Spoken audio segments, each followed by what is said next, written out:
Aunty aunty aunty aunty aunty, এই দেখো তোমার জন্য কাঁচা কাঁচা আম এনেছি। ও তাই নাকি? কোথা থেকে এনেছো? গাছ থেকে। তাহলে চলো।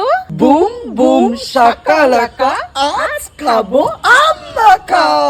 স্যান্ডি সোনা, নীলাঞ্জনা মা, সিতু বেটা আর প্রিয়াঙ্কা মায়ের জন্য বানিয়েছিলাম এই গরমে আম মাখা। তারপর আমটা ছুরির সাহায্যে খোসা না ছাড়িয়ে লম্বা লম্বা বরাবর কেটে নিলাম। নুন, চাট মশলা, চিলি ফ্লেক্স, শুকনো লঙ্কার গুঁড়োও দিতে পারেন এবং সব শেষে কাসন্দি দিয়ে ভালোভাবে মাখিয়ে নিলাম। বাস রেডি হয়ে গেল চটপটা আম মাখা। গাছের টাটকা আম আর সাথে যদি এমন ভালো মানুষেরা থাকে তাহলে খাবারের চটপটার সাথে জীবনেও চটপটা চলে আসে।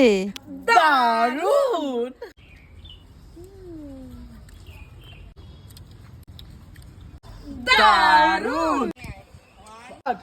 দারুণ।